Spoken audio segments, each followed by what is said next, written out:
রিয়াদ চিড়িয়াখানা মধ্যপ্রাচ্যের দেশ সৌদি আরব। সৌদি আরবের রাজধানী রিয়াদের বুকে ৫৫ একর জমিতে গড়ে তোলা হয়েছে চিড়িয়াখানা, যাকে আরবিতে বলা হয় হাদিকাতুল হাইওয়ানাত আর রিয়াদ। দেশীয় চিড়িয়াখানায় ঘোরার পরে এই প্রথম দেশের বাহিরে কোনো এক চিড়িয়াখানায় ঘুরতে যাওয়া এবং নিজের জ্ঞান আহরণ করতে যাব। তাই আজকে গেলাম সৌদি আরব রিয়াদের মধ্যে মালাজে অবস্থিত একটি চিড়িয়াখানায়। আসসালামু আলাইকুম, কি অবস্থা সবার? কেমন আছেন সবাই? আশা করি সবাই অনেক বেশি ভালো আছেন।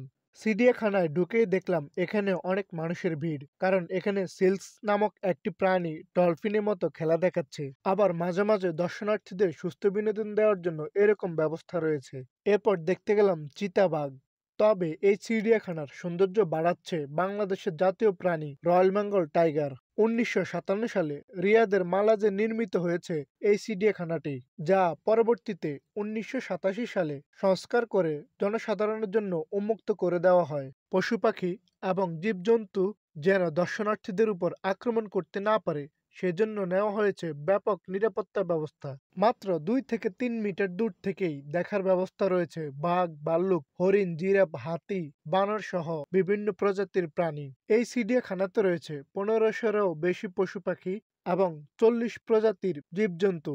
আমার আরো একটি বিষয় বেশি ভালো লেগেছে, একটি প্রাণীর জন্য তারা যথেষ্ট পরিমাণ সর্বোচ্চ ফ্যাসিলিটিস দিয়েই একটি প্রাণীকে রাখা হচ্ছে সুন্দর পরিবেশে।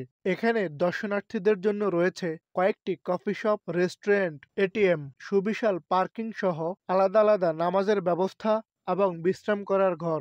বাচ্চাদের জন্য রয়েছে খেলার মাঠ। এই চিড়িয়াখানাতে সুনামের সাথে কাজ করে যাচ্ছে প্রায় ৭০ থেকে ৮০ জনেরও বেশি বাংলাদেশি প্রবাসী। এবার একটি হাতি দেখতে গেলাম। হাতিটি আমাদের থেকে অনেকটাই দূরে ছিল। তবে একটি প্রাণীর ভিতরে বিভিন্ন প্রজাতি রয়েছে। যেমন আমরা শুধুমাত্র হরিণ সম্পর্কে জানি, কিন্তু হরিণের ভিতরেও কয়েকটি প্রজাতি রয়েছে। এই চিড়িয়াখানাটি অত্যন্ত সুন্দর এবং পরিষ্কার পরিচ্ছন্ন রয়েছে। কিছুক্ষণ পর পরই পরিচ্ছন্ন কর্মী বারবার পরিষ্কার করে যাচ্ছে।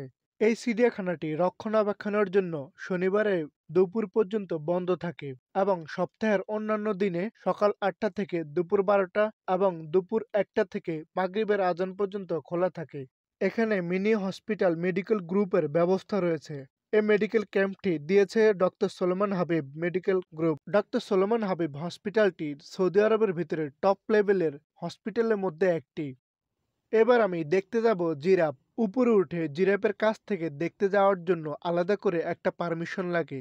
আমার সময় স্বল্পতার কারণে জিরাফের কাছ থেকে দেখা হয় না, তাই দূর থেকে অল্প একটুই দেখেছি। তার জন্য পারমিশন নেওয়ার দরকার হয়নি। রিয়াদ চিড়িয়াখানা সম্পর্কিত পুরো ভিডিও করতে গেলে অনেক বেশি বড় হয়ে যায়, তাই পার্ট 2 তে রেখেছি বাকি অংশ। আজকের ভিডিওটি এ পর্যন্তই। দেখা হবে পরবর্তী কোনো ভিডিওতে। ভিডিওটি ভালো লাগলে পেজে লাইক দিয়ে সাথে থাকবেন। আসসালামু আলাইকুম।